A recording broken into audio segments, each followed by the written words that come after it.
K5PO, thanks, and thanks for joining us on the airwaves. I'm here with Mike, and Mike started NARA, the National Amateur Radio Alliance. Mike, what's NARA, and why did you want to do this? So, some conversations leading up to Hamcation in Florida, and some conversations at Hamcation, and following that, me and a couple guys got together and said, hey, let's just start our own national nonprofit organization for amateur radio.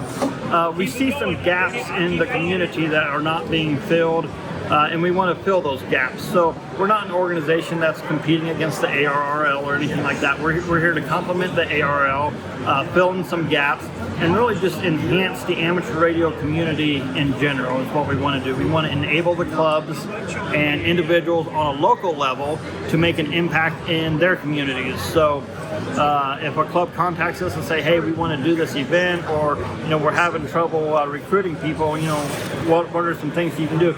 We'll actually take the steps, for example, to write a press release that they could send out to their newspapers, they could send out to the TV stations, talking about their club and inviting people to an open house event or a club event that they have going on. So we're trying to do some outreach and engagement things. We have some really cool initiatives, even though we're a brand new organization, like brand new. One of the things we have is Club Week. Club Week is a week-long event coming this fall, where clubs can get on the air and talk to other clubs and exchange QSL cards. Like, that's the surface of it, but it goes much, much deeper, because now you can set up in a parking lot somewhere, and you can turn it into a community outreach event the whole week.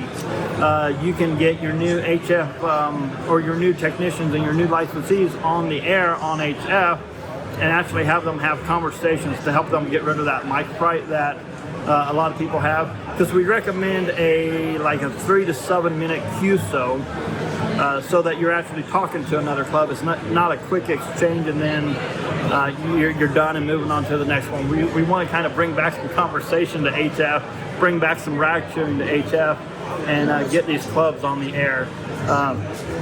One really cool thing that, and this is the great thing about an alliance, right?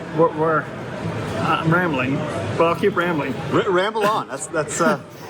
This is the great thing about an alliance. We are a group of individuals who love amateur radio. We just love the hobby, and we want to see it thrive, and we want to see it continue, and we want to see it relevant in today's modern age with the new digital technology and all that. So we get inspiration from everywhere, and even here talking to the young Parks on the Air people and stuff like that, and talking about CW.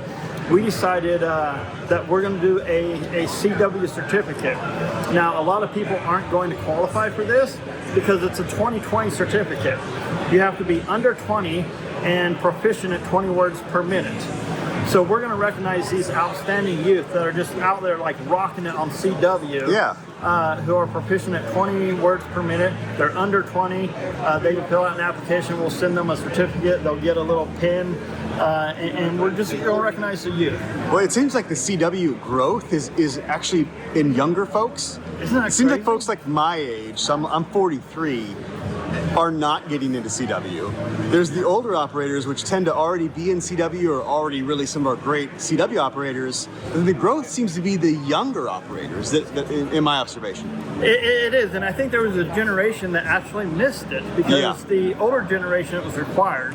Right, The younger right. generation, it's not, but when you're younger, you tend to pick up on alternative languages and stuff like that quicker. And they're approaching it from a desire to do CW, not because they had to. So it's like more of an interest thing. You know? And I try and learn it, and I got about half the alphabet, but I'm not going to pick it up as quick as a 14-year-old or something like that that's going to pick it up. So, but we want to recognize those youth.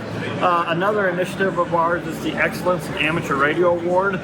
It's a yearly award that's going to be given out. It's a nomination award that people get nominated for, but it's for someone that has outstanding technical achievement. They're an outstanding ambassador for amateur radio, or they're just a outstanding operator on the air. So we have the Excellence in Amateur Radio Award as well. And finally, we're getting ready to launch a survey for the amateur radio community, and I think this is important because it's going to be a comprehensive survey asking questions like, how often do you get on the air? What modes do you use? Are you active in clubs? What benefit do you get out of clubs? How much money have you spent in the last year on radio equipment? And we're going to share these results with the ARRL, with the QRZ, with the YouTubers, with the manufacturers, with the businesses like HRO, because we all have a vested interest in knowing where the community's at and where it's going and what the trends are. So we're initiating it. That's just something we're doing as the National Amateur Radio Alliance, but really we're not keeping that information to ourselves. We're sharing that information with everybody. So I came upon NARA I happened to have seen it on Facebook maybe like a week or two ago or something like that. I just happened to, we're at the Green Country Hamfest in Claremore, Oklahoma right now. Literally just happened to meet Mike. I stumbled upon him at a table here where we had this flyer, so I wanted to talk to him for a second. So cool.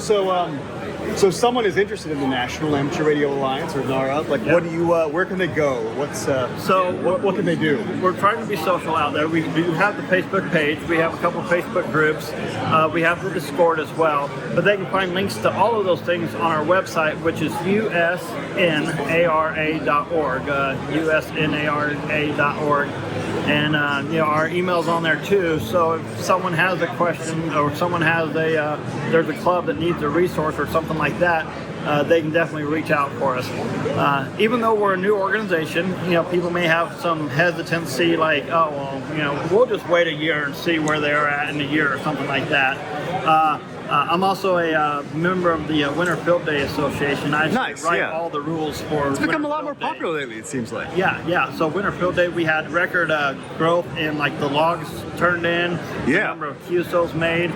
So I'm on that board of directors for Winter Field Day Association. So I'm not a stranger to the nonprofit sector a little bit. That's cool. I'm also the largest manufacturer of Parks on the Air.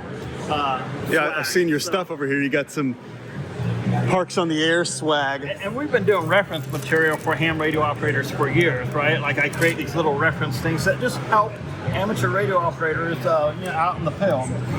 So I have these little cards and I do all the Parks on the Air stuff. So, and I've been doing that for about 3 years. So I'm not a stranger to running that part too. Nice. I just decided I needed something else on my plate.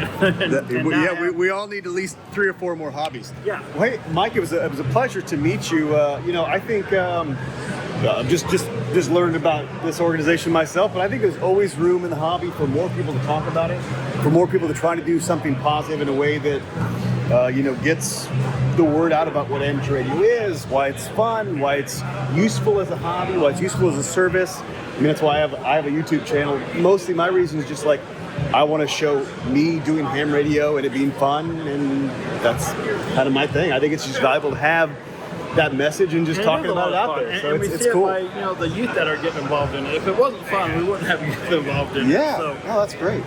Well, nice to meet you, and good luck with NARA. It's cool. Absolutely. Check out the organization. Follow us on Facebook.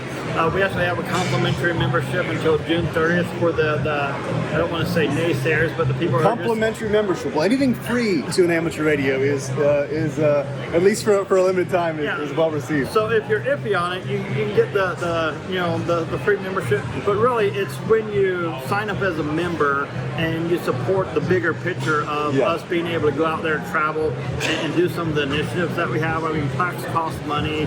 This paper costs money. Sure. Things like that. So when you sign up as a member, you're really supporting amateur radio as a whole. Awesome. But definitely consider it, right? Yeah. Awesome. Well, thanks. Absolutely. Take care. Be well, y'all. 73. I appreciate it.